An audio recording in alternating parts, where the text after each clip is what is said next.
J'ai commencé à faire de la musculation il y a 1 an, quand j'ai arrêté de faire des vidéos sur YouTube, ce qui est un très mauvais timing quand j'y pense maintenant. J'ai appris plein de choses, j'ai lu pas mal de livres, vous me connaissez, et aussi écouté pas mal de podcasts et regardé des vidéos dans ce sujet, je l'ai appris un peu différemment de ce que je fais habituellement, et je partage avec vous tout ce que j'ai appris. Je le partageais parce que même si je suis débutant, donc ça fait qu'1 an que je fais ça, j'ai trouvé qu'il y avait un bordel d'informations, beaucoup de choses contradictoires, beaucoup de choses fausses, beaucoup de choses floues, et j'ai un peu envie d'aider les gens qui sont dans la situation dans laquelle j'étais il y a 1 an, et faire le podcast que moi j'aurais voulu entendre, que j'aurais voulu avoir quand j'ai commencé et que j'étais perdu au début. Donc j'ai eu des résultats intéressants, vous l'avez peut-être vu sur Instagram, et il y a pas mal de gens qui m'ont posé la question suivante, c'est quel est mon programme? Qu'est-ce que je fais exactement? Et pas mal de gens me demandent de partager mon programme, et je le fais assez régulièrement, je partage assez régulièrement ce que j'ai fait, mes séances, mais je vais répondre à ces questions du programme, et on va voir que c'est un peu plus compliqué que ça. En fait, moi, le premier problème que j'ai eu en musculation, c'était vraiment de me demander, voilà, qu'est-ce qu'il faut faire? Je voulais pas comprendre tous les mécanismes secrets de comment ça marche une fibre musculaire et le système nerveux. Je voulais juste quelqu'un qui me dise: «Bah, fais ça, fais ces 3, 4, 5 exercices, 3 fois par semaine pendant 6 mois et voilà, ça va marcher». Je voulais juste ça, en fait. Mais j'ai pas trouvé. Ou alors les gens qui proposent un peu ça sont pas forcément les plus fiables, pas forcément, des fois c'est souvent des programmes payants qui vont être proposés, enfin c'est un peu bizarre en fait, c'est un peu flou et on n'a pas de réponse claire, on dirait qu'il y a pas de consensus sur ce qu'il faut faire quand on est un débutant.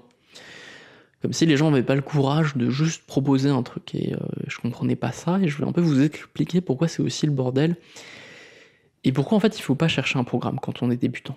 Et pourquoi il y a une approche beaucoup plus simple que je vais essayer de vous partager aujourd'hui, qui est de tester pas mal de choses pendant 1 mois et d'apprendre de manière beaucoup plus modulaire et beaucoup plus progressive. Et je vais vous dire comment moi j'ai appris et comment vous pouvez apprendre rapidement. Donc on va voir plein de choses aujourd'hui, je vais vous dire, je me suis fait un petit programme, un petit sommaire, je vais vous parler donc de la sélection des exercices, on va parler du poids du corps versus le fait d'aller à la salle, on va parler de cardio, on va parler de répétition, de reps, on va parler des séries, combien de séries faire, combien de sets faire, de volume, de pauses, combien de pauses faire, combien de temps de pause, de la fréquence, combien de fois aller à la salle chaque semaine, combien de fois toucher chaque groupe musculaire. On va parler d'hormones, comment utiliser les hormones ou pas, et on va un petit peu à la fin parler d'alimentation. Mais ça va être surtout orienté sur vraiment la musculation, sur la force, sur l'hypertrophie, et tout ça. Donc je vais parler de tout ça. Donc d'abord, avant de parler de ça, pourquoi faire de la musculation? Qu'est-ce qui est intéressant là-dedans? C'est une question qu'on me pose aussi pas mal. Alors pourquoi être motivé là-dedans? Je dirais que c'est comme toutes les choses qu'on fait dans la vie, et qu'on fait vraiment dans la vie, et qu'on fait de manière motivée, il y a une multitude de raisons pour le faire. On le fait pas, on fait rarement les choses un peu difficiles et sur le long terme pour une seule raison, ça n'arrive jamais. Je trouve que c'est pas une vraiment bonne question, quoi, de demander pourquoi est-ce que tu fais ça? Est-ce que tu le fais pour l'apparence? Est-ce que tu le fais pour le plaisir, pour la sensation? Est-ce que tu le fais pour la fonctionnalité, pour l'utilité de la chose? Est-ce que tu le fais pour créer une certaine discipline? Ma réponse personnelle, c'est les 4. Je le fais pour tout ça. Il y a un truc dans la musculation, dans la pratique d'un sport en général, dans une pratique physique en général, il y a un truc qui est très disciplinant, très structurant, qui est lié même à la droiture dans les cultures un peu antiques, et que moi j'apprécie et que je ressens. Il y a aussi des sensations très agréables, je dirais que soulever un truc par terre, le plus lourd possible, le plus lourd que j'ai jamais soulevé, et le reposer, et faire ça 10 fois de suite, je dirais qu'après je me sens, ça c'est une des meilleures sensations possibles, je me sens détendu, je me sens bien, il y a une décharge, il y a un sentiment de puissance qui est lié à la testostérone qui est vraiment incroyable. Et puis il y a aussi l'apparence, c'est cool de voir son corps changer, c'est bien d'avoir un objectif esthétique, je pense. C'est un truc qui a été très décrié aujourd'hui. Beaucoup de mecs n'assument pas ça, même de filles n'assument pas le fait d'avoir un objectif esthétique quand ils vont à la salle, alors que je pense que c'est le cas d'à peu près 100 des gens qui vont à la salle, de vouloir avoir un objectif esthétique, mais c'est pas très assumé, c'est un peu mal vu. Je sais pas trop pourquoi, peut-être parce que chez les mecs c'est vu un peu comme un truc stéréotypiquement féminin de s'intéresser à son apparence, c'est vu comme superficiel, et puis le concept de beauté est un petit peu démodé, comme je le disais dans mon avant-dernier podcast sur la création de contenu, les gens croient pas tellement au concept de beauté. Et donc ça paraît illégitime de vouloir cultiver un beau corps. Moi ça me semble un objectif assez sain de vouloir avoir un beau corps. Surtout que les modèles de beauté masculins sont pas si... ils sont assez anciens en fait, ils n'ont pas l'air d'avoir tellement évolué avec le temps. En tout cas en termes de corps, ils ont l'air assez stables, presque universels, et voilà, enfin on a des statuts quoi, qui en attestent, ça n'a pas tellement changé.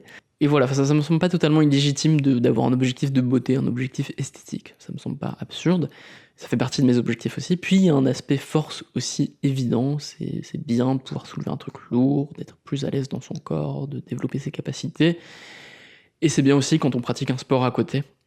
Le sport de combat par exemple, il y a un super livre qui s'appelle Musculation pour le fight de Frédéric Delavier, pour ceux qui font du sport de combat et qui veulent mélanger ça de la musculation, c'est très bien.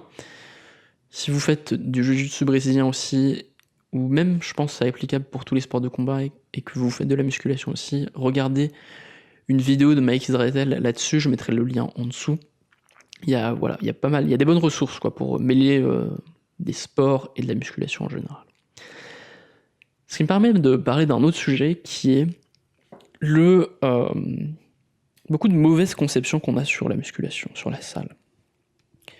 Il y a une conception vraiment très répandue chez les gens qui sont pas intéressés au sujet de manière pratique encore, qui est que la musculation ça sert à rien. Qu'on n'a pas besoin de ça pour développer son apparence et pour avoir un beau corps entre guillemets naturel et entre guillemets fonctionnel. C'est-à-dire que moi j'ai entendu des gens me dire des choses absurdes du genre non mais si tu fais de la musculation tu vas avoir un corps bizarre, tu vas avoir l'air d'un monstre, voilà, ça sera pas beau, c'est pas beau les gens qui font de la musculation. Globalement déjà il faut comprendre que les gens qui ont l'air de monstres, qui ont l'air bizarres, qui ont des grosses veines et qui font peur, globalement ce sont des drogués, ce sont des gens qui prennent des drogues. On se muscle pas rapidement du jour au lendemain, ça prend du temps, c'est voilà, sur une échelle d'au moins 6 mois avant de voir vraiment des résultats significatifs. Et c'est pas... ça se passe pas rapidement, et en fait vous aurez jamais l'air d'un monstre en fait, si vous prenez pas de drogue. Donc soyez rassurés de ce point de vue-là. Il y a pas mal de filles aussi qui ont peur d'avoir l'air de bonhomme quoi, ou de monstre si elles se mettent à faire de la musculation, c'est pas vrai globalement. Hormonalement déjà c'est assez différent, et c'est difficile d'avoir l'air trop musclé, ça prend du temps quoi. C'est pas... Les gens qui ont l'air bizarres en faisant de la muscu sont souvent drogués. Ça c'est la première chose. La deuxième chose c'est que, alors des fois t'as des gens qui disent des trucs du genre non mais les gens qui ont un beau corps fonctionnel, c'est pas les gens qui font de la musculation, c'est les sprinteurs, c'est les danseurs, c'est les gymnastes, c'est les rugbyman. Alors je vais vous annoncer un truc, tous ces gens-là font de la musculation, tous ces gens-là vont à la salle. Et dans le cas des rugbyman, même, ils prennent souvent une masse de drogue, quoi. Les mecs qui ont des gros coups, des grosses mâchoires et des gros muscles partout, ils vont à la salle et ils se droguent. Premièrement, c'est pas le rugby, c'est pas le fait de courir après le ballon et de rentrer dans les gens qui les rend aussi massifs. Et si vous prenez les sprinters, par exemple, je l'ai appris en lisant le livre La semaine de 4 heures, un des trucs les plus importants pour s'améliorer en sprint, déjà c'est pas mal génétique, mais pour s'améliorer, un autre truc le plus important c'est de faire du squat, donc c'est d'aller à la salle. Et puis en plus ils prennent des drogues aussi.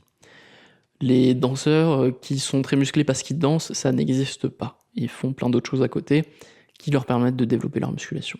Puis après, il y a les gymnastes. Alors eux, effectivement, ils peuvent faire un peu d'exercice avec des poids extérieurs des fois. Mais de toute façon, la gymnastique en soi, on pourrait appeler ça de la musculation. C'est pas très différent fondamentalement. C'est peut-être même de la musculation assez intense en fait. Mais de toute façon, ils utilisent souvent des poids. Donc globalement, quand vous voyez quelqu'un de très musclé, que ce soit un acteur ou je ne sais quoi, globalement, c'est quelqu'un qui va à la salle et qui soulève des poids.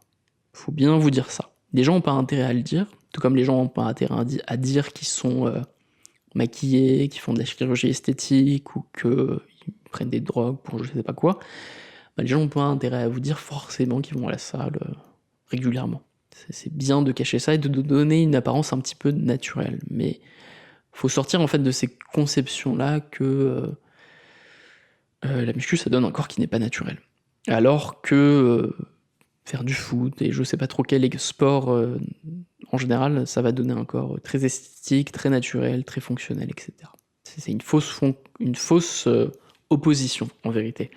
Beaucoup de sportifs, peut-être tous en fait, hein, font des exercices à la salle, font des exercices de musculation classique en fait.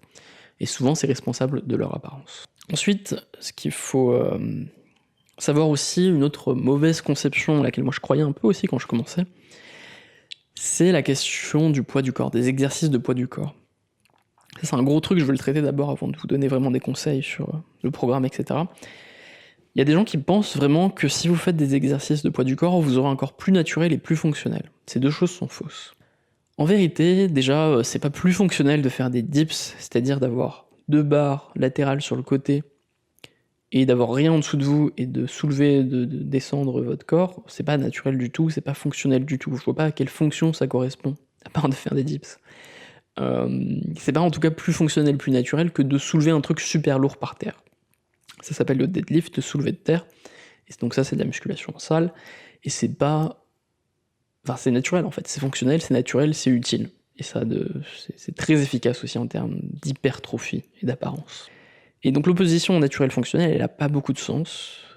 Et ce qu'on va voir, en fait, ce que je vais vous dire là dans la question de la sélection des exercices que vous allez faire, c'est que c'est bien de varier, c'est bien d'avoir une grande gamme d'exercices possibles et d'adapter les exercices à votre anatomie, à votre ressenti, à ce qui vous fait mal ou pas. Et si vous vous limitez à que des poids du corps ou à que des poids extérieurs que vous allez soulever, ben vous mettez une limite qui ne sert à rien, fonctionnellement et esthétiquement, et pratiquement, et ça va vous gêner en fait. Moi par exemple, les pompes, j'aime pas ça, parce que j'ai des poignets qui sont pas très grands, pas très larges, pas très forts, donc c'est pas mon exercice préféré, j'aime pas faire des pompes.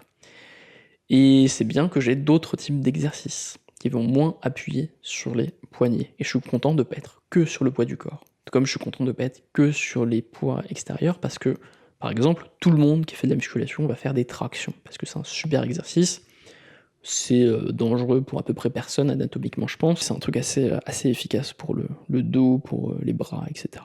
Et aussi un truc qu'il faut comprendre, c'est que il y a des gens hein, qui, juste sur le poids du corps, ont développé un corps impressionnant, voilà, qui sont devenus très forts et qui ont une très bonne masse musculaire grâce au poids du corps, ça c'est sûr et certain. Mais il faut aussi savoir que déjà souvent les gens qui ont des bons résultats, ce qu'ils font c'est du poids du corps avec un poids supplémentaire, donc en anglais on appelle ça les weighted calisthenics, donc ça marche très bien aussi.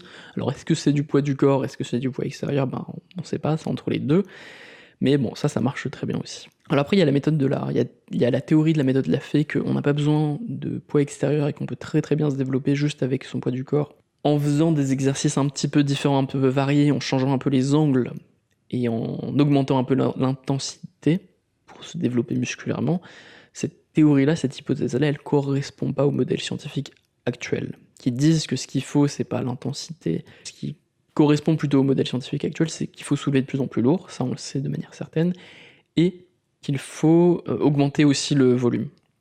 Mais c'est moins pratique, moins facile et plus lent, a priori, dans les modèles scientifiques actuels, de faire ça uniquement avec le poids du corps, de jamais passer par des poids extérieurs et de juste faire de la variation des exercices. Maintenant on va parler de la sélection des exercices. Comment bien choisir les exercices que vous voulez faire et comment trouver le programme parfait que vous voulez faire pour vous développer musculairement.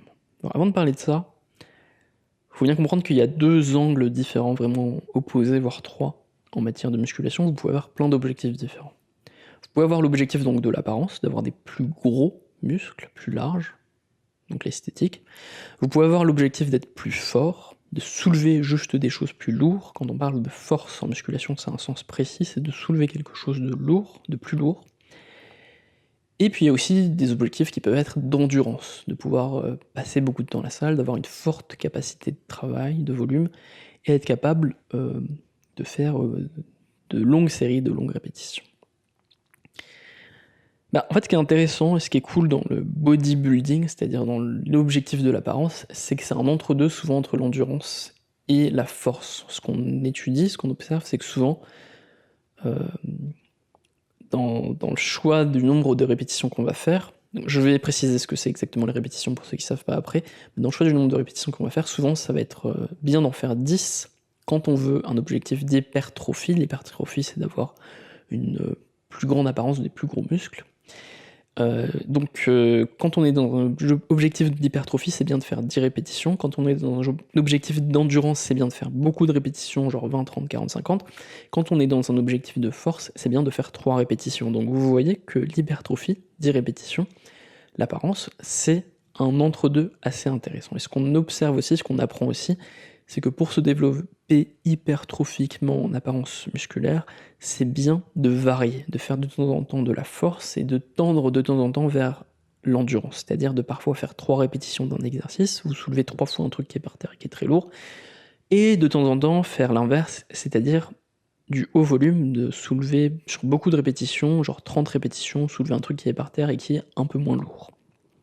Cette variation vous permet de travailler vos fibres musculaires lentes et vos fibres musculaires rapides.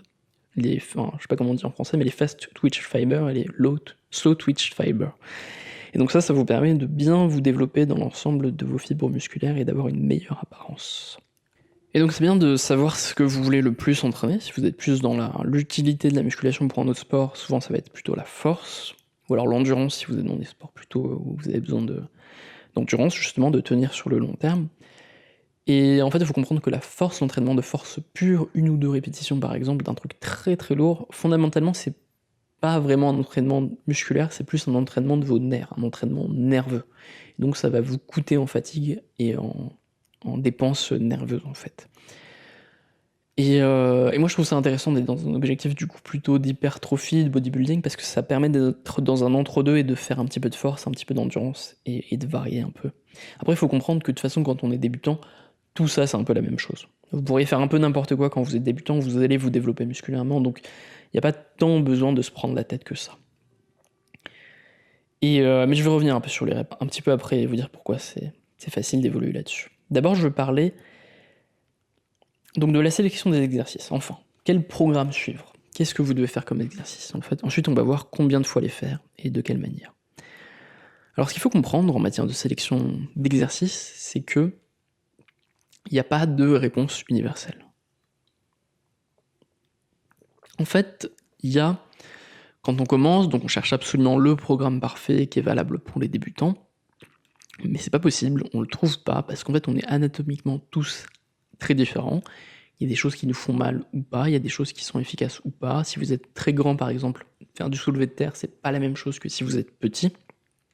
Vous avez peut-être plus de risques de blessures si vous êtes grand, et ça va être juste plus chiant aussi, vous allez peut-être moins aimer ça. Il y a des exercices, enfin moi par exemple je fais pas de pompe, je le disais, je fais pas forcément de dips, il y a des fois où j'évite sur le bench press, j'utilise pas une barre mais plutôt des haltères, parce que ça dépend en fait de mes sensations, de ce que je ressens. Et donc c'est bien en fait quand on commence de varier un peu, de faire plein d'exercices différents, de plein de manières différentes, pendant 1 mois au moins, de tester différents trucs, de regarder sur internet, de regarder des vidéos, quel est le meilleur exercice pour développer ce groupe musculaire, comment ne pas se blesser, comment le faire de la meilleure manière possible. Et vous faites plein de tests pendant 1 mois ou 2, et à la fin, vous sélectionnez les exercices qui vous plaisent, parce que c'est aussi beaucoup une question de sensation, dont vous sentez qu'effectivement il développe le muscle que vous êtes censé travailler. Le fait d'avoir des courbatures légères après peut aider à sentir ça. Et quand vous savez ça, vous sélectionnez vos exercices par vous-même. Parce qu'en fait, c'est comme ça. Vous êtes différents, on est différents les uns des autres, on a des anatomies différentes. Et même si pour les youtubeurs, pour les créateurs, pour les gens qui parlent de musculation de manière générale, c'est bien facile de vendre le produit très scalable du programme super et parfait pour débutants de musculation, en vérité, ça n'a pas beaucoup de sens en vérité. Mieux vaut se débrouiller par soi-même ou en passant par un coach pour savoir ce qui est le moins dangereux et ce qui nous plaît le plus et qu'on va pouvoir faire sur le long terme. Parce qu'en fait, ce qu'on sait en matière de musculation, le savoir le plus certain qu'on a en matière de musculation, c'est l'importance de soulever plus lourd. C'est la connaissance qu'on a vraiment de manière certaine et sur laquelle il n'y a pas de débat. Les gens qui sont très musclés en apparence, qui ont une apparence très forte, c'est les gens qui ont appris à soulever plus lourd progressivement. On le sait depuis l'Antiquité. Avec l'histoire, je crois, de Craton, je sais plus, d'un grec de l'Antiquité qui racontait en fait que pour être musclé, lui ce qu'il avait fait, c'était, c'est une légende, mais l'idée c'était de soulever un veau qui venait de naître jusqu'à ce qu'il devienne adulte, un bœuf, et le faire tous les jours de sa vie. Et en fait, en faisant ça, il était devenu très musclé. Parce que, en fait, il avait habitué son corps progressivement à un poids de plus en plus lourd, à une surcharge tous les jours, et ça lui a permis en fait de se développer, de permettre à son corps de réagir, d'être stimulé, être capable de soulever ce bœuf extrêmement lourd à la fin, et donc de devenir quelqu'un de très fort, soulever ce bœuf à bout de bras, quoi. Donc ça illustre, et vraiment on le sait depuis longtemps, ça illustre le principe fondamental, certain en matière de musculation, vous devez soulever de plus en plus lourd, ça c'est la base. Donc après la question c'est comment est-ce que vous faites ça, comment vous progressez en matière de force, et est-ce que c'est la seule chose vraiment qui compte? On va voir que non. Selon pas mal de gens dans le domaine, ce qui compte le plus en fait c'est le volume, c'est d'avoir un volume très intense. Donc on va parler de ça. Comment faire la sélection des exercices? Je vous disais ce qu'il faut, donc c'est pendant 1 mois ou 2, vous allez faire plein d'exercices différents, vous allez vous renseigner sur comment les faire, et essayer de vous améliorer ensuite, voir ceux que vous allez garder, et pour vous renseigner là-dessus, c'est important de multiplier les sources et de comprendre qu'il y a un peu 2 dimensions différentes en matière de conseils sur des exercices particuliers. Il y a un peu 2 angles, donc il y a les angles des scientifiques, je dirais les gens qui prennent des études quantitatives et qui vous disent les exercices à faire qui sont le plus efficaces possible pour vous développer musculairement, et puis il y a l'angle des anatomistes qui vous disent en théorie ce qui marche et ce qui ne va pas vous blesser. Eh bien, les 2 sont importants à prendre, parce que l'angle scientifique, donc il va prendre un groupe de 15 personnes et un autre groupe de 15 personnes avec un essai contrôlé, randomisé en double aveugle, avec un groupe qui va faire tel exercice, un autre groupe qui va faire tel exercice, et à la fin, l'expérience scientifique vous dit c'est cet exercice qui marche le mieux. Bon, ça c'est très bien, évidemment, c'est super. Mais ce que d'autres gens savent, des médecins, des coachs, des anatomistes, c'est que ça, c'est pas suffisant, parce que ces expériences scientifiques, elles vont avoir lieu sur 1 mois, 6 mois, peut-être 1 an, mais rarement plus longtemps que ça, et ce qui se passe, c'est que les gens se baissent souvent dans la réalité. Et moi, c'est un truc qui m'a vraiment... quand j'ai commencé la muscu, j'ai parlé avec plein de gens, j'ai essayé de rencontrer plein de gens dans le domaine, et c'est vraiment un truc que j'ai réalisé, c'est que quasiment tous les gens qui en ont fait depuis 3, 4, 5 ans se sont déjà blessés de manière assez grave. Et moi, je voulais absolument éviter ça. Et je me suis demandé comment faire pour éviter ça.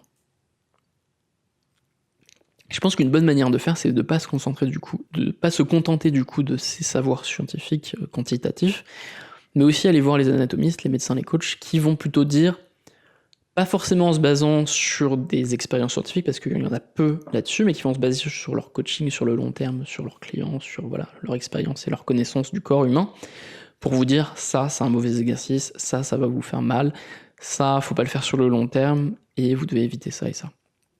C'est important d'avoir ces 2 points de vue-là. Donc, pour parler concrètement en termes de sources, du point de vue, on va dire scientifique, evidence-based, comme on dit, il y a des gens très bien, donc il y a quelqu'un qui résume des études scientifiques qui s'appelle Jeff Nippard sur YouTube, qui est très bien si vous cherchez les exercices optimaux pour tel ou tel exercice, pour tel ou tel groupe musculaire.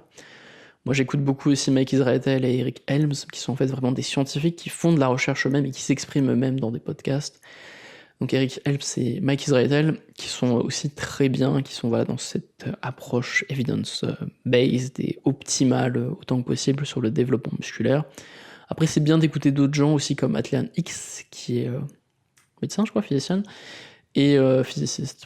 Enfin bref, qui s'occupe vraiment de l'anatomie, qui explique vraiment précisément qu'est-ce qu'il faut faire comme exercice, pourquoi ça marche, pourquoi il faut faire attention sur certains mouvements, comme la rotation interne de la rotateur du quoi, je sais pas comment on dit, bref. Regardez Atlian X, il va vous expliquer des exercices à pas faire, des exercices à faire. Je parle de la rotation interne du rotateur cuff, donc la coiffe du rotateur, je crois qu'on dit ça en français. Enfin bref, il va vous dire des trucs à faire, à pas faire, et c'est très bien. Et c'est pas scientifique parce que c'est pas basé sur une expérience avec 20 personnes qui a été prise et qui a été testée de manière ultra contrôlée, mais je pense qu'il y a quand même de la valeur à prendre là-dedans, il y a quand même des trucs intéressants à prendre là-dedans. En français, il y a Frédéric Delavier, qui est aussi bon en anatomie, qui donne des bons conseils aussi. Un de ses premiers conseils, un de ses plus importants conseils, c'est de ne pas faire des exercices qui vous font mal. Ça, c'est très important. Il faut faire la différence entre le fait d'avoir mal au niveau des articulations, ce qui est très mauvais, et le fait d'avoir mal au niveau des muscles et d'avoir des courbatures après. Si vous avez des sensations dans les muscles, c'est bien. Si vous avez une douleur dans les articulations, il ne faut pas pousser. Et ça, c'est très très important à savoir. Et donc il faut varier un petit peu les sources d'informations. Et donc là, quand je vous dis tout ça, je vous dis il n'y a pas de programme, je vous dis il faut varier les sources d'informations, il n'y a pas d'exercice parfait, ça peut être un peu flippant, ça peut être un peu ennuyeux, ça peut être un peu flou, brouillon quand on commence. Moi je trouvais ça un peu chiant au début, d'avoir autant de flou. Mais bon, je suis désolé, c'est comme ça, vous avez un corps différent du mien, différent de tout le monde, vous réagissez pas aux mêmes choses, vous avez pas mal face aux mêmes choses, vous n'avez pas la même anatomie, les mêmes avantages. Et donc vous allez devoir un peu apprendre par vous-même, et pour ça, une bonne manière de faire, c'est d'apprendre de manière modulaire. Il y a plusieurs programmes en musculation, il y a des gens qui décident tous les jours de travailler un peu tous les muscles du corps, moi je fais ça en ce moment. Souvent quand on commence, et aussi les gens très très avancés vont faire un seul groupe musculaire par jour, et il y a des gens qui vont faire que le haut du corps certains jours, et puis l'autre jour ils vont faire que le bas du corps, etc. etc. Puis il y a aussi du push-pull, voilà. Il y a plein de choses différentes. Alors, pour moi, selon moi, d'après ce que j'ai regardé, le mieux c'est de faire du full body, en termes d'optimalité, de développement musculaire. Pourquoi ? Parce que le full body, déjà vous avez un truc qui est de retoucher un même groupe musculaire en moins de 48 heures, ce qui selon la théorie est bien, parce que c'est une fréquence qui permet de restimuler rapidement un muscle. Donc par exemple, si le lundi vous faites des biceps curls qui vont bien développer vos biceps, et que le mercredi vous faites des tractions qui vont un peu toucher vos biceps, mais aussi surtout votre dos, eh bien c'est bien pour votre biceps, parce que ça va le réactiver, ça serait bien d'un point de vue théorique pour le développer. Aussi l'autre gros avantage du full body, c'est que ça permet de faire du haut volume, et aussi d'un peu moins se fatiguer, de moins se défoncer à chaque séance, et de faire un truc un peu plus sur le long terme, de moins se blesser, et ça permet de bien plus se développer. Je dirais même que je l'ai expérimenté personnellement quand je suis passé de faire un groupe musculaire par jour au full body, je me suis beaucoup amélioré rapidement. Je l'ai vu par moi-même, quoi. Et en plus, c'est plus motivant, quoi. On va à la salle, on sait qu'on va travailler un peu tous les groupes musculaires, et c'est assez cool. Alors je le fais de manière assez floue, hein. Faut bien comprendre que je fais pas 15 exercices différents des jambes, enfin 3 exercices différents des jambes, 3 exercices pour les bras, etc. C'est assez large, assez libre. J'y vais dans l'idée à la salle avec l'idée de faire du full body, mais après je fais un peu ce que je veux. Si je sens que ce jour-là j'ai un peu mal au genou, je vais pas faire les jambes et c'est pas grave. Et je vais juste faire du squat pour les jambes, je vais pas faire du squat et du hip thrust et du calf raise. Je vais essayer de me limiter un petit peu, parce qu'en fait je travaille toute la semaine et j'essaye d'avoir des chevauchements des groupes musculaires que je travaille pour réactiver un petit peu tout et pour me développer musculairement. Donc par exemple, un jour où je vais faire du bench press ou du overhead press, donc soulever un truc du bench press par exemple, disons, c'est principalement un exercice de pec, mais en fait c'est aussi bien d'un exercice de triceps. Et donc ce jour-là, je vais pas retravailler les triceps de manière isolée. Alors qu'un jour où je vais faire du squat, souvent on va commencer par le truc le plus lourd, le plus fatigant possible, donc les exercices polyarticulaires, c'est-à-dire le squat, le deadlift, overhead press et le bench press. On va commencer par ça souvent, et ensuite, par exemple, si après avoir fait du squat, je vais me permettre de faire de manière isolée des biceps curls et des triceps extension, qui est un exercice qu'on fait debout vraiment pour isoler les triceps. Et je vais plutôt faire ça ce jour-là, parce que le squat, ça ne chevauche pas tellement d'autres groupes musculaires du haut du corps. Donc voilà un peu pour cette question-là du full body ou du groupe musculaire, ou du fait de travailler un seul groupe musculaire à la fois.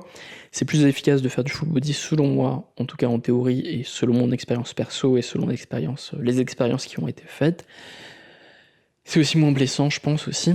Par contre, il y a un truc important et très intéressant à faire par rapport au fait de faire un seul groupe musculaire. Je pense que c'est quand même bien de le faire en fait quand on est débutant. Pourquoi ? Parce que ça permet d'apprendre la musculation de manière modulaire, de manière progressive. Un petit peu comme on apprend le code par exemple. C'est difficile de commencer la musculation en voulant apprendre tout. Comment fonctionne tout le corps, toute l'anatomie, connaître tous les noms des muscles importants. C'est compliqué, c'est beaucoup de choses au début quand on est débutant. Et ça me semble quasiment impossible de faire ça au début. Donc commencez pas par du full body, même si je pense que c'est le plus efficace. physiologiquement. Pourquoi ? Parce que quand vous commencez, vous y connaissez rien, et que vous vous dites, allez, le lundi, vous allez faire les jambes, et c'est tout, juste les jambes, eh bien c'est bien parce que ça veut dire que vous avez tout le dimanche pour regarder quel est l'exercice le plus efficace pour les jambes. Vous allez taper Jeff Nippard, meilleur exercice pour les jambes en anglais, ou il y a peut-être des Français qui font des trucs très bien aussi, je suis un peu moins. Vous allez regarder ça et vous allez apprendre comme ça. Et vous allez regarder plein d'exercices, comment ne pas se blesser, est-ce que je fais un truc avec des haltères, est-ce que je fais un truc avec des barres, est-ce que je fais un truc avec des câbles. Et ensuite, le lundi, vous allez à la salle. Si c'est la première fois, vous allez peut-être essayer un petit peu tout, voir ce qui vous plaît, quelles sensations vous avez en étant très léger. N'hésitez pas à parler aux gens à la salle, il y a une bonne ambiance, les gens sont assez sympas. Vous allez voir un mec super musclé, vous lui demandez de vous regarder un peu, de vous dire si vous faites n'importe quoi ou pas. Les gens sont assez sympas en général pour vous donner des conseils. Surtout les gens un peu avancés, donc n'hésitez pas. Et voilà, vous faites ça, et voilà, vous avez tout le lundi, vous faites un seul groupe musculaire, vous avez le lundi pour apprendre ce qui marche pas, vous posez les bonnes questions, parce que évidemment en théorie et en pratique il y a de grosses différences. Vous allez étudier comment faire un squat en théorie, vous allez y aller et le faire pour la première fois, puis ensuite vous allez avoir des questions sur ouais, mais où est-ce que je regarde, comment je tiens mon cou, comment je tiens mon bas du dos, qu'est-ce que je fais avec mes jambes, enfin voilà, plein de choses. Vous allez vous poser plein de questions en fait. Et donc est-ce que je le fais pieds nus, est-ce que je le fais avec des chaussures, mieux vaut le faire pieds nus. Enfin bref, vous avez plein de questions comme ça qui vont pas se poser en théorie, mais qui vont se poser dans la pratique. Et donc pour cette raison, c'est bien de commencer par un seul groupe musculaire par jour au début. Parce que ça vous permet d'apprendre de manière progressive, de manière très modulaire, plutôt que de voir toute la théorie dès le début. C'est un petit peu comme le code en fait, c'est bien d'apprendre sur des questions très précises, très modulaires, sur des problèmes concrets que vous avez, plutôt que de devoir tout apprendre dès le début parce que tout va pas vous servir déjà, et parce que c'est tellement une masse d'informations différentes que ça aurait pas trop de sens de vouloir tout apprendre directement. Donc c'est bien de commencer, je pense, par les groupes musculaires au début. Et donc ouais, donc pendant 1 ou 2 mois, c'est bien, je pense, au début, parce que vous apprenez progressivement, et puis petit à petit, au bout de 2 mois, vous savez.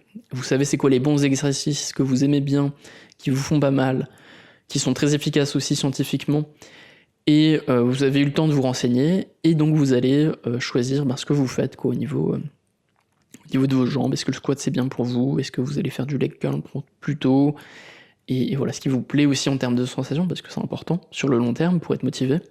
Moi je sais que c'est un truc qui me motive beaucoup, souvent je vais à la salle vraiment en me disant j'en ai besoin, je suis un peu énervé, ou alors je sais pas, j'ai besoin de me réveiller, je vais avoir des objectifs sensationnels, émotionnels quand je vais aller à la salle. Donc c'est un truc important aussi à comprendre et à apprendre par soi-même au début. Donc ouais, commencez par ça, commencez par les groupes musculaires au début. Un petit truc que je veux dire sur la sélection des exercices. En fait, il y a une masse d'exercices infinis sur les groupes musculaires. Vous allez étudier comment travailler vos pecs, comment travailler vos jambes, comment travailler vos biceps. Vous allez trouver 20 000 trucs différents. Et vous allez aussi trouver des exercices qui utilisent des objets différents, à savoir des haltères, des barres ou des câbles. Alors en théorie, c'est bien de faire un peu les trois. Les haltères, c'est bien parce que souvent ça vous force à travailler vos symétries. Et apparemment, il y aurait beaucoup de blessures qui viennent chez les gens à cause des dissymétries musculaires. Les barres, c'est bien aussi parce que ça vous permet de soulever plus lourd, donc ce qui est important en termes de force, et comme je disais, la force c'est le truc certain, on sait que ça marche pour vous rendre plus musclé, donc c'est bien de soulever lourd, et ça a aussi un impact hormonal important, ça va vous créer plus de testostérone, et donc ça va vous aider à être plus, à vous développer plus musculairement, quoi. Et il y a aussi les câbles, donc les câbles c'est bien, ça va plus travailler, souvent vous allez faire plus de répétitions sur les câbles, genre 20 répétitions. Pour des raisons pratiques, ça sera plus simple de progresser comme ça. Et donc vous allez plus travailler en endurance, vous allez travailler peut-être plus en volume, et vous allez peut-être plus rechercher des sensations précises d'isolement qui vont provoquer des courbatures assez rapidement. Donc c'est bien aussi de travailler avec les câbles, parce que ça varie un petit peu. Et donc c'est un truc bien à faire, c'est bien de varier, de faire un petit peu les trois, quoi.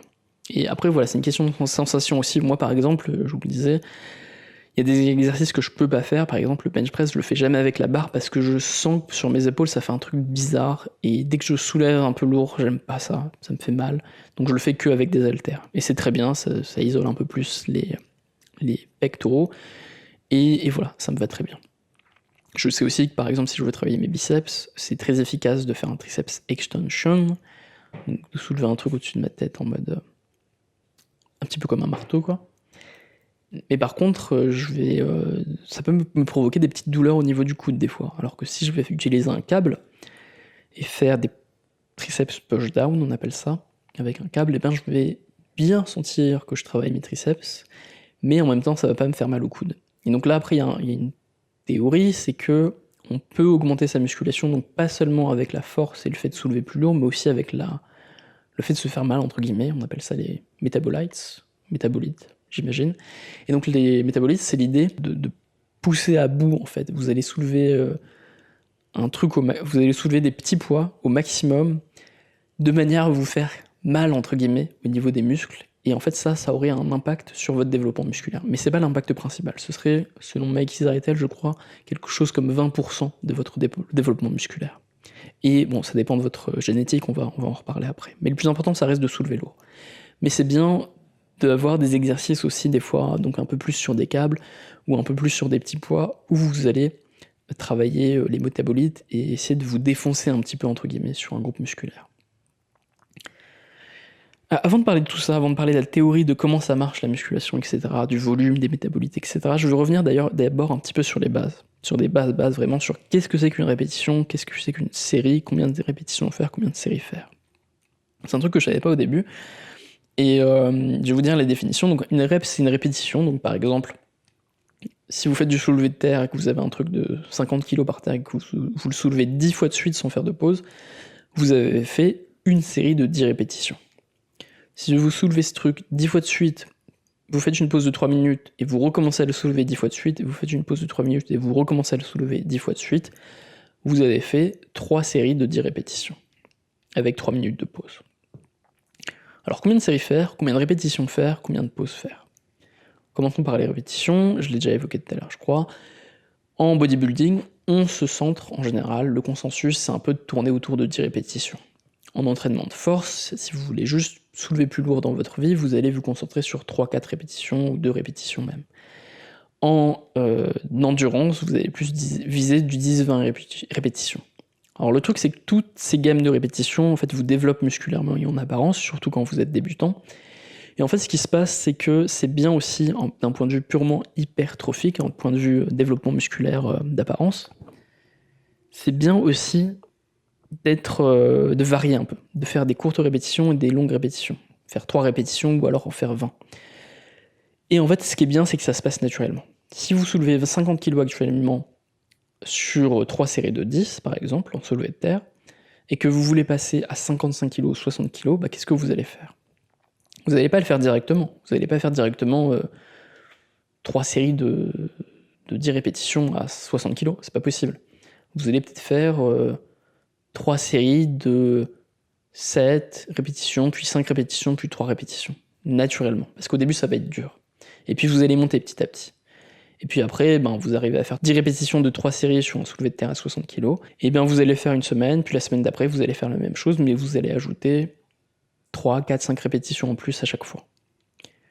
Et ensuite, plus tard, vous allez passer à 65 kg ou 70 kg. Donc en fait, naturellement, quand vous progressez en poids, ce qui est la chose la plus importante en musculation, enfin c'est la chose la plus sûre, tous les gens très musclés soulèvent très lourd, quand vous voulez progresser en poids, naturellement, vous allez augmenter les répétitions. C'est un peu inévitable. Donc voilà, pour les répétitions, c'est pas la question la plus compliquée, quoi. Tournez autour de 10 et tout ira bien. Si vous êtes un peu en dessous, c'est pas grave, vous progressez. Si vous êtes un peu au-dessus, vous vous préparez pour la semaine d'après pour soulever plus lourd. C'est bien aussi. Un truc important, je parlais d'échauffement, j'ai pas parlé d'échauffement. C'est important de s'échauffer. Moi, je fais du cardio, j'essaye de faire 25 calories, genre de vélo, avant chaque séance pour échauffer vraiment mon corps. Ce sera important donc pour les performances et potentiellement pour ne pas se blesser, pour moins se blesser. Mais c'est aussi important de s'échauffer sur chaque exercice. Donc restons sur le soulevé de terre. Vous faites du soulevé de terre si vous voulez monter à 60 kg et que c'est le maximum pour vous. Vous allez commencer par soulever la barre vide, puis ajouter 10, 20, 30, 40, 50 kg, augmenter progressivement. Mais là, dans ce cas-là, vous allez le faire sur peu de répétitions, pour pas vous fatiguer bêtement, et pas gâcher votre séance. Donc vous allez faire 2, 3, 4 répétitions maximum quand vous vous échauffez. C'est bien de faire ça. Donc voilà pour la question des répétitions, c'est une question simple en fait, c'est pas très compliqué. Voilà, elle est réglée, quoi. Tournez autour de 10 et tout ira bien. Pour la question des pauses maintenant. Combien de temps de pause prendre entre chaque série de répétitions? Alors, La théorie, c'est un peu de... Il y a plusieurs idées, mais le plus important, c'est d'être constant, de toujours faire la même chose. Alors moi, ce que je fais, ce que pas mal de gens font, c'est sur les petits groupes musculaires, du genre biceps, abdos, nuque. Enfin, coup, vous allez faire 1 minute de pause. Et sur les gros exercices polyarticulaires ou les gros muscles, donc squat, deadlift, bench press, etc., vous allez plutôt prendre 3 minutes, parce que vous êtes essoufflé. Et ce que vous voulez, c'est ne pas faire du cardio et vraiment entraîner vos muscles, et donc reprendre votre souffle. Et c'est bien quand vous faites votre pause de méditer, de respirer très profondément, pour reprendre totalement votre souffle, et pas faire un exercice de cardio, mais un exercice de musculation. Donc ça c'est ça en fait à quoi il faut penser fondamentalement. Mais c'est important, je pense, d'avoir un timer pour de semaine en semaine avoir le même exercice, en fait, le même cadre, et savoir si vous progressez vraiment et pas si vous prenez des pauses de plus en plus longues, en fait. Ça, c'est important. Et de la même manière, c'est pour ça que c'est important en matière d'exercice, des exercices que vous faites, c'est important de faire les mêmes mouvements, les mêmes exercices sur le long terme et pas les faire de plus en plus mal en soulevant de plus en plus lourd. C'est pour ça que c'est important de soulever progressivement, de bien s'échauffer, demander à des gens si vous faites pas n'importe quoi, regarder plein de vidéos sur le sujet, s'entraîner quoi.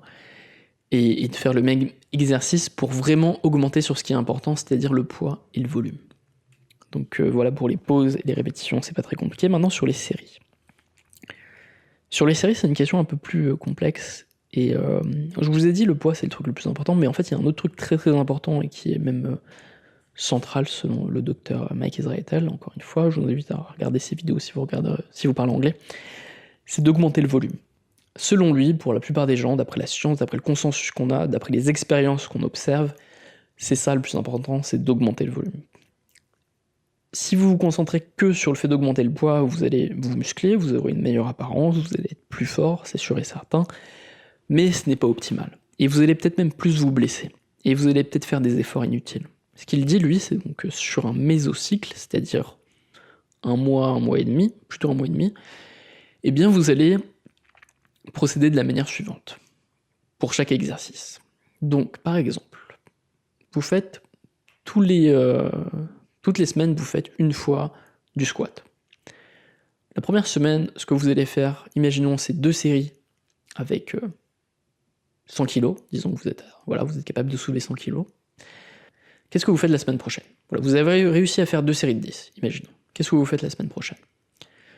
Une approche purement de force, un peu basique qu'on pourrait avoir, mais qui marche, mais ce serait de dire, je vais faire la même chose, je vais faire mes 2 séries avec 105 kg ou alors 102,5 kg. Voilà, je vais augmenter comme ça. Ça marche, vous allez essayer de faire 10 répétitions avec ça, vous allez vous progresser, vous allez vous muscler, etc.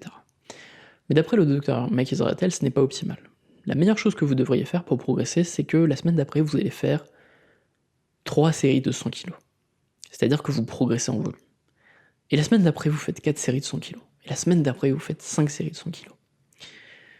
Et pendant la semaine, vous faites d'autres exercices, peut-être sur vos jambes, etc. Mais en gros, vous progressez en volume. Puis bon, il arrive un moment où ça peut pas durer éternellement, vous n'allez pas faire 40 séries de 100 kg tous les lundis de votre vie. Vous pouvez pas continuer comme ça serait même pas efficace, ça serait trop fatigant et vous n'avez pas le temps, et donc au bout d'un moment, vous arrêtez d'augmenter en volume. Vous faites peut-être à 5 séries ou 10 séries on va dire 5 séries de 100 kg de squat, eh bien vous arrêtez d'augmenter en volume, et vous passez à 105 kg, et vous commencez à faire 2 séries de 105 kg, avec 10 répétitions le lundi. Et vous recommencez à augmenter après en ajoutant une série, puis ajouter une série, puis ajouter une série, etc. En fait, vous augmentez en volume à chaque fois. Et à la fin d'un mésocycle, donc au bout de 3, 4, 5 semaines, où vous augmentez comme ça en volume, eh bien vous allez deload, c'est-à-dire que vous allez décharger, vous allez faire une semaine de repos relatif, c'est-à-dire que vous allez continuer à aller à la salle, donc vous allez refaire votre squat, mais vous allez faire peut-être passer de 5 séries à 2 séries, peut-être même 2 séries de 95 kg. Parce qu'en fait, vous êtes là pour vous reposer, tout en gardant le mouvement, tout en gardant l'entraînement nerveux. Et ça, c'est important. Et donc, voilà, vous faites ça, vous augmentez le volume progressivement, puis à la fin du mésocycle, juste avant d'augmenter en poids, vous allez décharger pour vous reposer un petit peu. Quand vous sentez que voilà, vous ne pouvez plus augmenter en volume, vous vous reposez un petit peu. Et ce qui se passe souvent après un deload, après une semaine de décharge, vous calmez un petit peu tous les exercices, ça repose votre système nerveux, ça repose vos muscles, ça repose vos articulations, c'est bien. Et bien la semaine d'après, souvent ce qui se passe, c'est qu'on est plus fort. Et là, c'est un truc assez puissant, c'est vraiment, on se sent comme Spider-Man, comme un super-héros. On a le sentiment de pouvoir faire un truc qu'on n'a jamais fait parce qu'on peut soulever 5 ou 10 kilos de plus dans un exercice, c'est vraiment très agréable. Et ça se passe souvent après une semaine de décharge, de repos. Donc c'est important de le faire. Et donc voilà, selon Mike Israetel, c'est ça le plus important. C'est le premier principe d'hypertrophie, c'est d'augmenter le volume. Et bien sûr, évidemment, augmenter le poids, parce que vous n'avez pas le choix de toute façon. Quand vous augmentez le volume, au bout d'un moment, il faut bien que vous augmentiez autre chose que le volume, quoi. Ça peut pas se faire de manière infinie. Donc voilà, on a couvert un peu, déjà pas mal de choses. On a couvert la série, les répétitions, combien de répétitions faire, combien de séries faire, combien de pauses faire, quel exercice choisir. J'ai un peu évoqué le débat full body, groupe musculaire à choisir, le volume. Est-ce qu'il faut préférer les haltères, les barres et les câbles? Je veux parler d'un truc maintenant, c'est la fréquence, combien de fois vous allez aller à la salle, etc. Donc ça, c'est un truc important. Donc je vous ai dit tout à l'heure que sur le long terme, donc quand vous avez passé la phase de débutant, de connaître un peu les exercices principaux que vous aimez, qui marchent, etc., et qui sont efficaces scientifiquement, quand vous avez passé un peu cette phase, c'est bien de sortir du groupe musculaire, un groupe musculaire par jour, et passer au full body tous les jours, comme je le fais en ce moment, parce que ça vous permet d'augmenter la fréquence. Et donc la fréquence augmentée, c'est bien, parce que ça vous permet de restimuler un muscle 2 fois de suite en moins de 48 heures, donc c'est cool. Si vous pouvez faire 3-4 fois ça dans la semaine, c'est bien. Et donc ça va vous développer musculairement, c'est très bien. Et c'est bien donc d'avoir, je pense, une fréquence maximale, en théorie. Ça vous permet aussi d'être un peu moins hardcore, de viser un petit peu moins l'échec musculaire, parce qu'encore une fois, selon le consensus, ce qu'on sait, ce serait pas le plus efficace pour la plupart des gens. Ce qui est le plus efficace, c'est d'augmenter le volume et d'être 1 ou 2 répétitions à chaque fois avant l'échec musculaire. L'échec musculaire, c'est quand vous faites un dernier mouvement, une dernière répétition, et que vous ne pouvez littéralement plus faire une seule répétition supplémentaire, la barre ne bouge plus littéralement sur le sol, vous pouvez plus la bouger, quoi. Et bien là, c'est bien de s'arrêter, pas à ce moment-là, mais 1 ou 2 répétitions avant, parce qu'en fait, c'est ça qui est important, parce que ce qui conduit à l'hypertrophie, c'est la tension mécanique et pas le fait de vous défoncer le corps, pas le fait de vous faire mal, pas le fait d'atteindre effectivement ou de dépasser l'échec musculaire. Sauf si vous essayez d'utiliser les métabolites, mais comme je disais, c'est seulement 20% et c'est pas forcément très efficace pour tout le monde, ça doit pas être le truc principal pour votre développement musculaire, même si de temps en temps c'est bien d'atteindre, voire de dépasser cet échec musculaire, de temps en temps. Mais voilà, vous devez viser donc une haute fréquence avec des exercices un peu moins intenses. Souvent les gens ont du mal à faire du full body parce qu'ils passent du fait de faire un seul groupe musculaire par jour au full body, faire tout le corps, ils passent de l'un à l'autre en faisant la même chose. Donc ils vont faire du full body, donc ils vont faire les jambes, ils vont faire 3 exercices de jambes, 3 exercices de bras, 3 exercices de pecs. Bon, ça c'est impossible, personne peut faire ça, c'est pas gérable. L'idée du full body, c'est de faire un petit peu tout, tranquillement, puis si un jour vous avez mal au coude, vous avez un peu mal au genou, un peu mal à la nuque, eh bien vous pouvez laisser de côté un groupe musculaire, parce que c'est pas grave, parce que vous allez retourner plusieurs fois à la salle dans la semaine et retravailler un petit peu tout. Et il y a pas de stress en fait par rapport à ça, donc c'est aussi pour ça que c'est bien le full body et d'avoir une assez haute fréquence. Mais là en fait encore une fois, tout comme en matière de sélection d'exercices et d'anatomie, on est tous très différents là-dessus et on réagit pas tous à la même chose. Et c'est important de comprendre la différence entre les gens qui ont une proportion de fibres fast twitched et les gens qui ont une proportion de fibres slow twitched. Et c'est très différent et ça va changer votre approche du volume, de la fréquence et votre rapport à l'échec musculaire. Par exemple, moi, je vais prendre mon exemple, je suis quelqu'un de très fast twitched. Quand j'étais petit, j'étais souvent le plus rapide en sprint à l'école. J'étais très mauvais en endurance, je comprends pas, je méprise les gens qui font du jogging tous les jours, ça me semble absurde. C'est le truc le plus chiant du monde. Qu'est-ce que vous faites? Comment vous pouvez courir tous les jours lentement? Ça me semble absurde. Je déteste ça. Et donc, il y a plusieurs éléments dans les sports que j'aime bien, dans ma vie, qui montrent que je suis plutôt quelqu'un de fast twitch. Je suis plus explosif, je suis plus quelqu'un qui fait des efforts rapides, concentrés, et pas quelqu'un d'endurant sur le long terme, en matière d'exercice. Je réagis moins au volume, c'est moins quelque chose d'agréable pour moi. Et donc, dans mon cas particulier, ça peut être bien de viser un peu plus l'échec musculaire, ça peut être bien de m'intéresser plus au fait de soulever plus lourd, d'être intense, plutôt que d'être dans le volume, de pas trop vouloir me détruire avec des petits exercices en volume, voilà, avec des câbles, etc. Ça peut être bien, voilà, de vraiment soulever lourd, d'être intense, d'avoir un petit nombre de répétitions, de manière générale, de pas viser un trop grand nombre de répétitions. Dans mon cas, c'est bien. Mais de toute façon, c'est un peu ce que je vais faire naturellement, parce que c'est ce que j'aime bien, en fait. C'est ce que j'aime bien faire. Alors que si vous êtes plutôt slow Twitch, naturellement, vous allez aimer faire des trucs un peu plus longs, être plus dans le volume, voilà, vous débrouiller sur des choses comme ça qui vont être plus dans l'endurance, en fait, qui vont correspondre à vos fibres musculaires, que du coup, vous allez plus faire grossir. Mais dans tous les cas, c'est important de faire les deux, parce que tout le monde a un peu un mélange des deux types de fibres, évidemment. C'est pour ça que c'est important de varier dans le nombre de répétitions que vous faites, d'en faire 3 parfois d'en faire 15 ou 20, etc. Donc voilà pour la fréquence, et donc dans mon cas en plus en particulier, je vais peut-être être moins intense dans la fréquence, aller moins souvent à la salle, même encore aujourd'hui, j'y vais que 3 voire 4 fois par semaine, alors que certains y vont 5, 6, voire 7 fois par semaine, et ben pour certaines personnes c'est bien. Il n'y a pas de réponse universelle, encore une fois. Il y a des gens pour qui c'est bien, c'est efficace, ils peuvent y aller 6 fois par semaine, et ils font du haut volume, et ils sont très contents, et ils se développent musculairement, et ça marche super bien. Donc pour certains c'est comme ça. Et encore une fois, il n'y a pas de réponse universelle, je suis désolé, c'est un peu compliqué. Mais c'est à vous de tester, à voir comment vous vous sentez. Alors en plus, moi j'ai un autre truc, c'est que je suis un peu fragile au niveau des articulations. J'ai un gros avantage sur le fait d'être fast twitch, et je me développe bien et j'ai un bon potentiel génétique, mais sur mes articulations, je suis pas terrible. Et donc je peux pas trop viser une fréquence très haute, même si je sais qu'en général pour les gens, c'est ce qui marche le mieux pour leur développement musculaire. Donc voilà, c'est à vous de voir, de faire vos expériences et surtout faire attention à ne pas vous faire mal. Surveillez que vous n'avez pas mal pour pas vous blesser, parce que ça, sur le long terme, ça va vous ralentir. Et puis ça va vous faire mal. Forcément, c'est pas bien de se faire mal. Donc voilà pour la fréquence, c'est une réponse assez floue, mais c'est à vous de voir. Dans l'idéal, il faut viser la plus haute fréquence possible sans vous faire mal, dans la mesure de ce que vous pouvez faire, quoi.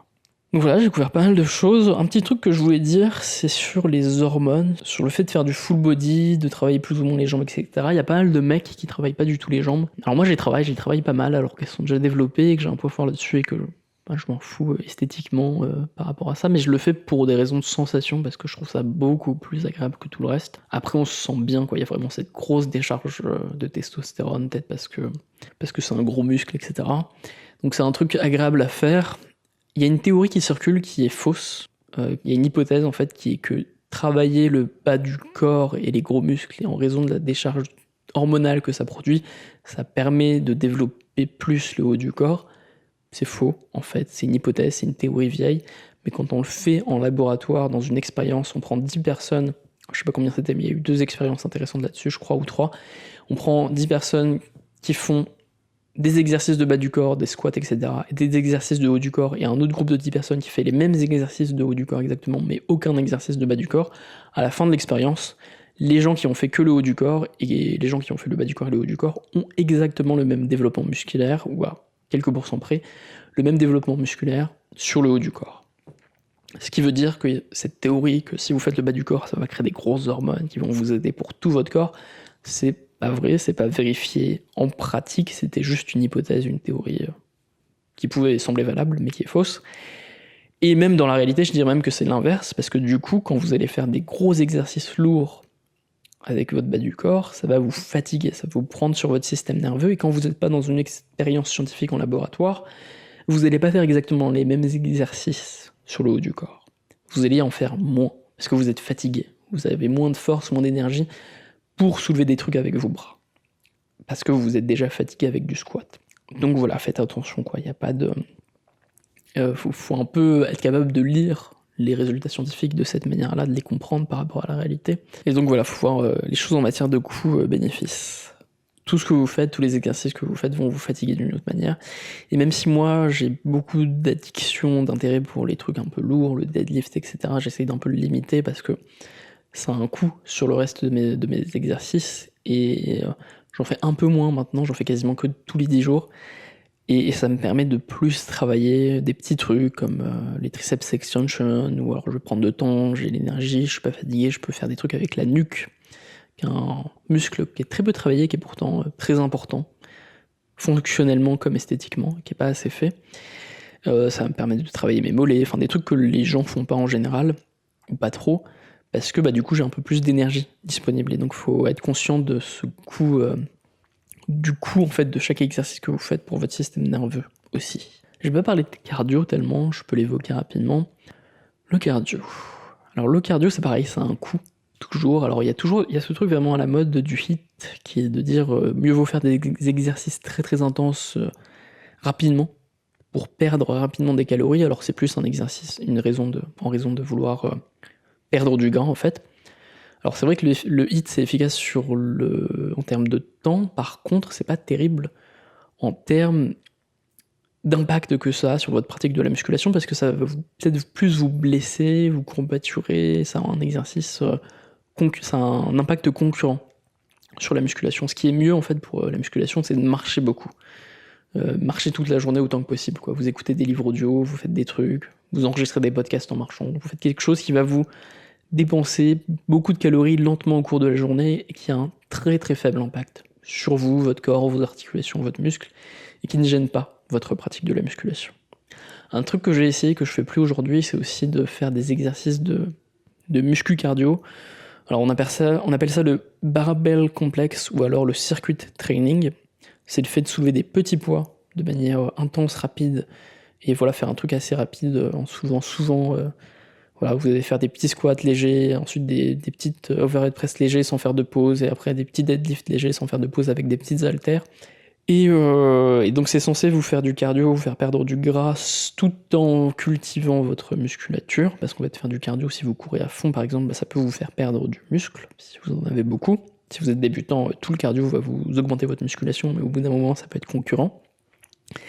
Et donc ça peut être en théorie bien de faire du barbell complexe, du circuit training, mais personnellement j'ai arrêté parce que finalement c'était aussi assez concurrent avec mes exercices simples de musculation, et c'est bien d'être assez minimaliste, d'avoir juste quelques exercices que vous faites et que vous essayez d'augmenter sur un an, vous essayez de soulever plus lourd sur un an, d'avoir un peu le même programme, commencer dans le même ordre les exercices, avoir le même temps de pause, etc.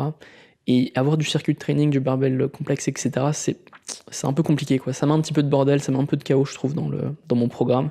Et donc aujourd'hui, je le fais plus, quoi. Je dépense 25 calories avant ma dépense, j'essaye de marcher un maximum. Je me concentre beaucoup plus sur le fait de manger moins. J'en parlerai dans le prochain podcast sur le jeûne. Je me concentre beaucoup plus sur le fait de jeûner de manière intermittente que sur le fait de faire du cardio, parce que ça me semble beaucoup plus efficace. Allez dans une salle et faites un exercice sur machine et voyez ce que ça coûte en temps, en énergie, de perdre 100 calories, et regardez un paquet de n'importe quoi, de n'importe quelle barre de céréales, et regardez le nombre de calories qu'il y a, vous allez être assez surpris en fait. Une petite barre de céréales, c'est, je sais pas, peut-être une demi-heure de vélo, quoi. C'est assez fou à quel point on perd lentement des calories par le cardio. Il y a aussi il y a une théorie qui circule, qui est que plus on a de muscles, plus on brûle de calories. Ça serait mieux en fait pour brûler des calories de juste faire de la muscu. Si vous êtes obèse par exemple, c'est très très bien de faire de la muscu. Faites-le, en plus vous pouvez perdre du gras et prendre du muscle en même temps, ce qui est en fait le cas de pas mal de gens en vérité. Quand on fouille un peu, ça s'appelle la recomposition. Et si vous êtes obèse, il y a un truc ou si vous êtes très gros et que vous visez plutôt faire de la muscu pour perdre du poids, je pense pas que ce soit tellement vrai. Vraiment, je pense que le plus important c'est le jeûne, c'est le fait de moins manger. Après, être actif, forcément, quand on est actif, on n'est pas en train de manger, et puis ça peut couper la faim un peu après. Mais il y a une théorie qui est le fait d'avoir beaucoup de muscles sur soi, ça brûlerait des calories. Et en fait c'est faux, c'est une théorie, c'est pas totalement vrai, il suffit de réfléchir 2 secondes, je vais vous le démontrer. Vos muscles, à l'heure actuelle, ils représentent, dans votre masse musculaire, dans ce que vous consommez en termes de calories, ils représentent pas plus de 20% des calories que vous dépensez tous les jours.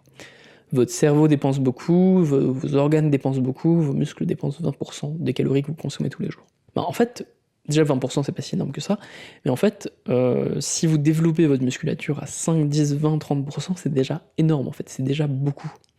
Et donc en fait, l'augmentation de votre dépense calorique naturelle, de votre métabolisme de base naturel qui va se faire par la musculation, ça sera donc au maximum 20% de ces 20%. Et donc c'est pas énorme quoi, un cinquième d'un cinquième, ça va pas augmenter votre dépense calorique quotidienne beaucoup, à moins que vous soyez ultra musclé. Je doute pas que des mecs qui font du bodybuilding depuis des années, ils ont une dépense calorique énorme, enfin beaucoup plus grande que les gens normaux grâce à leur masse musculaire, mais c'est un effet qui est assez lent. Mieux vaut se concentrer sur le jeûne et aussi sur le cardio si besoin, en marchant beaucoup par exemple, plutôt que de viser de faire de la musculation directement, même si je vous conseille, vous pouvez commencer la musculation en étant totalement débutant, faut juste soulever très peu lourd, faire des exercices simples et y aller très progressivement, apprendre groupe musculaire par groupe musculaire progressivement. Voilà, je conseille à tout le monde, je pense que c'est un truc bien et motivant quand on est à la salle. Et puis en plus, les gens vous jugent pas, vous inquiétez pas, les gens sont plutôt sympas, je pense. Enfin, en tout cas, moi personnellement, j'ai pas de jugement sur les gens qui viennent à la salle et qui sont tout maigres ou tout gros.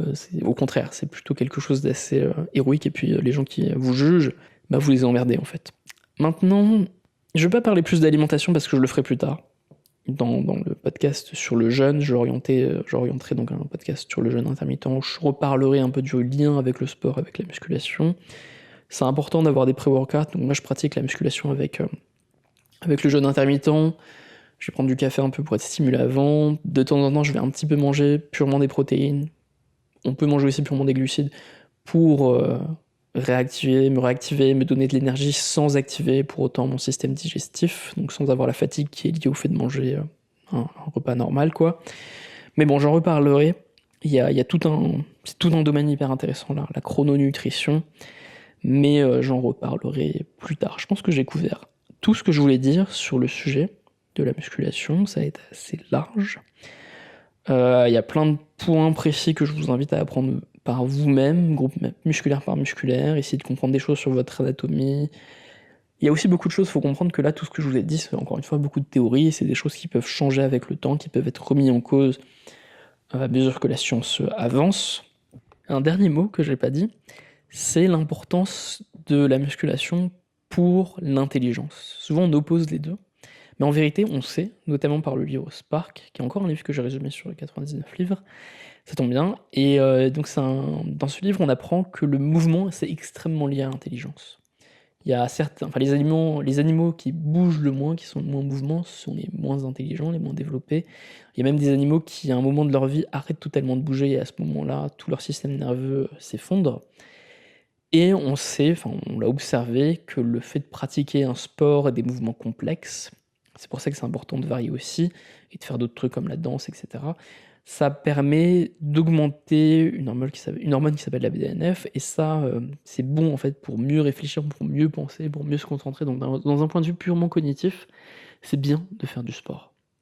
De manière générale, ça c'est pas vrai que pour la musculation. J'en profite pour réévoquer un truc rapidement sur la variation. Je disais, c'est important de pas trop varier sur le long terme pour voir si vous augmentez ou pas vos stats. Si vous soulevez plus lourd, si vous augmentez votre volume, vous pouvez pas varier n'importe comment, mais d'après certains, varier sur chaque mésocycle, sur tous les mois et demi, quoi, tous les 2-3 mois même, varier c'est bien pour recréer de nouveaux stimuli sur votre corps, sur vos muscles, ça peut être bien, ça peut être intéressant. C'est pour ça que faut pas trop se prendre la tête sur la sélection des exercices, parce que sur toute votre vie, vous allez sûrement faire un petit peu de tout. Vous allez sûrement faire le même exercice en haltère, en câble et en barre, avec des petites variations, inclinées, déclinées, etc. Juste pour vous amuser, mais aussi pour votre corps, pour le stimuler de manière un peu différente sur le long terme, et pas être dans un entraînement purement nerveux, et puis pour pouvoir varier un petit peu, et puis voilà, pour le développer de manière un peu originale. Sur chaque mésocycle, c'est bien de varier un peu et de trouver ce juste milieu entre le minimalisme, entre la simplicité qui vous permet de progresser rapidement et la variation. Un truc bien à faire, et je suis assez étonné, j'ai l'impression que personne ne le fait quand je vais à la salle, je vois personne faire ça, ça me paraît absurde, c'est de noter les exercices que vous faites. Donc téléchargez une application du genre Gravitus, il y en a plein d'autres, elles sont toutes très bien, et sur une app, en fait, vous allez noter les exercices que vous faites, combien de reps vous faites, vous notez, moi j'ai toujours le même nombre de pauses, le même temps de pause, j'ai un petit chronomètre, 1 minute, 2 minutes, 3 minutes de pause, qui correspondent à chaque type d'exercice, exercice d'isolation, exercice polyarticulaire, etc. Et donc je fais ma pause, toujours la même, je compte mon nombre de reps, mon nombre de séries, c'est mis dans mon app, et chaque semaine je vois est-ce que j'augmente, est-ce que je diminue, et ça me permet de vraiment faire un truc qui s'appelle la périodisation, c'est-à-dire augmenter en volume de semaine en semaine, puis un moment deload, faire moins de volume, moins de poids, puis revenir la semaine d'après avec retour à un volume initial et l'augmentation du poids, et donc ça me permet de périodiser, c'est-à-dire progresser sur le long terme différemment, hein, en progressant sur le volume, en rediminuant, en progressant sur le poids, en reprogressant sur le volume. Donc ce truc qui peut sembler un peu complexe comme ça, mais qui ne l'est pas tant que ça quand vous notez simplement ce que vous faites. Donc notez, ayez une app pour noter tout ce que vous faites, tous les exercices. C'est ultra, ultra important sur le long terme. Donc voilà, dernier truc que j'ai envie de dire sur les exercices polyarticulaires versus les exercices d'isolation. J'ai l'impression de l'avoir peu évoqué, donc souvent on va dire que les gens dans la musculation, dans le bodybuilding, dans l'apparence vont être plus dans les exercices d'isolation, alors que dans la force et dans le côté fonctionnel, ils vont être plus dans les exercices polyarticulaires, c'est-à-dire le squat, le deadlift, le bench press et le military ou overhead press. Et ils vont opposer un petit peu les deux. En général, il vaut mieux faire un petit peu les deux, même si vous êtes dans un objectif pur d'isolation de bodybuilding, parce que en fait, le deadlift et les trucs un peu lourds, overhead press, c'est très efficace. Vous travaillez tous les muscles en même temps, vous avez des grosses décharges hormonales, donc ça vous fait certainement gagner du temps. Il y a plus de risques de blessures, c'est pour ça que beaucoup de gens arrêtent au bout d'un certain temps, donc il faut faire super gaffe. Et c'est bien d'acheter assez rapidement, je pense, une ceinture, je sais pas comment on appelle ça, mais les ceintures qu'on met au bas du dos, ceinture de force, là. Ça peut être bien pour ça. Si vous vous sentez mal un jour, calmez-vous, essayez pas trop de pousser sur ces exos-là. Comme je disais tout à l'heure, ça vous fatigue beaucoup, donc ça peut coûter sur vos exercices d'isolation, donc faites gaffe un petit peu à pas trop en abuser non plus. Mais voilà, les exercices polyarticulaires, pour moi, voilà, ça donne plus de sensations, c'est très fonctionnel si vous voulez faire d'autres sports après, pour faire d'autres sports. Mais voilà, faut trouver votre bon équilibre entre le polyarticulaire et les exercices d'isolation. Mais encore une fois, de toute façon, c'est un truc sur le long terme, et sur 1 an et 2 ans, 3 ans, je pense que naturellement, vous aurez des phases différentes où vous serez plus dans la force, plus dans le volume, plus dans l'endurance, plus dans l'apparence. Mais de toute façon, c'est bien d'un point de vue apparence, justement, pour développer différents types de fibres musculaires.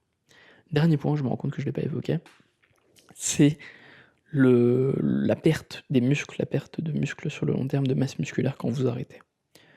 Alors moi, de mon expérience, ça doit dépendre des gens aussi, j'imagine beaucoup, ça arrive pas tellement en fait. Il y a des moments où j'ai arrêté 10, 20 jours, 30 jours. Oui, tu perds un petit peu, mais tu reprends très vite. Et en fait, il y a un truc qui s'appelle la mémoire musculaire qui est très efficace. Et donc, il n'y a pas trop de raison de s'inquiéter, de se dire ah, si un jour j'arrête, je me mets à la muscu, mais un jour j'arrête, je vais devenir gros et je vais tout perdre d'un coup. En vérité, une fois par semaine, on peut très très bien conserver sa musculation. Et puis, on vit une époque où il y a des salles partout. Et puis, ça coûte pas si cher d'acheter une barre ou d'avoir des poids à soulever. Et c'est aussi une des raisons pour lesquelles je pense que c'est bien de. Souvent, les gens vont faire du poids du corps et être dans une démarche de poids du corps parce qu'ils se disent non, mais si je voyage, je vais être minimaliste, je veux pas trop dépendre du monde extérieur. En vérité, une barre avec des poids, c'est pas grand chose. Il y a des salles partout, même partout dans le monde. Donc, ouais, vous inquiétez pas sur le fait de garder votre masse musculaire d'expérience, à moins que vous ayez une grosse blessure, donc c'est important d'éviter ça. Et à moins que vous arrêtiez totalement, vous n'allez pas perdre vos musculatures facilement, au contraire. Ça se perd très difficilement. Ça se gagne difficilement, mais ça se perd aussi très difficilement. Ça, c'est l'avantage. Tant que vous mangez pas mal de protéines, ça va être très efficace. Mais bon, je parlerai de protéines et d'alimentation un peu plus la prochaine fois. Tout ce que je veux dire aujourd'hui sur l'alimentation, pour finir là-dessus, c'est qu'il faut manger beaucoup de protéines. Il y a plusieurs théories, il y a des gens qui disent je crois c'est 2 grammes par kilo, 1 gramme par kilo, enfin, voilà. Vous avez plusieurs théories, je veux pas trop rentrer dans ce débat-là. Moi, je suis là, je dois faire 80 kilos, j'essaie d'avoir un poids idéal de corps de 75, je suis autour de 150, j'essaye de viser un peu 150 grammes de protéines par jour. Je me suis pas encore mis à la whey, mais voilà, je me renseigne encore là-dessus, je vais essayer de le faire. Mais je suis un gars un peu particulier parce que moi j'ai vraiment pas de problème à prendre du poids.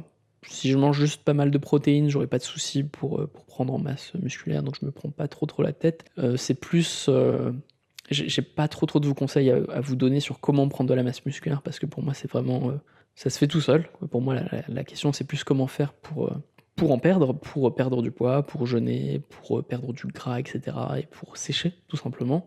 Et sur la question pour moi de prendre du poids en masse musculaire, j'ai juste envie de dire mangez à votre faim, et en tout cas pour moi ça marche très bien et je comprends que ça marche pas pour tout le monde, donc je veux pas trop vous donner de conseils là-dessus parce que je l'ai pas expérimenté personnellement et je sais que, personnellement j'ai jamais expérimenté de me forcer à manger pour prendre du poids, et les gens qui m'ont suivi un peu sur Insta récemment savent que que j'ai bien pris quoi, que j'ai pris pas mal de masse, en peu de temps et finalement je me suis vraiment pas pris la tête là-dessus. Donc voilà, je suis pas la meilleure source, sur la question de la prise de masse au niveau nutritif. Mais par contre, je suis une très bonne source intéressante sur la question du jeûne et donc je vous en parlerai la prochaine fois. Voilà, c'est tout pour aujourd'hui.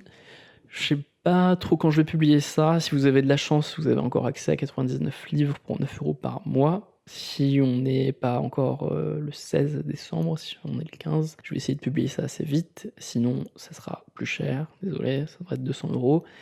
Mais si vous êtes avant le 15, vous y avez encore accès à 9 € par mois. C'est un livre toutes les semaines dans votre boîte aux lettres mail et un podcast résumé ou 2, et vous y avez accès toute votre vie. Ensuite, vous le gardez, vous pouvez le télécharger. Donc, abonnez-vous si c'est pas encore fait. Je résume notamment Spark qui parle du lien entre intelligence et musculation, Bigger, Leaner, Stronger, For Our Body, la méthode Wim Hof aussi, si ça intéresse des gens dans le sport. Après, bon, c'est plutôt des livres centrés quand même sur l'autodiscipline et sur l'entrepreneuriat et la création de manière générale, même si j'ai un peu inclus quelques bouquins sur le corps, etc. Je vous souhaite une très bonne journée, je vous dis à très bientôt. Salut!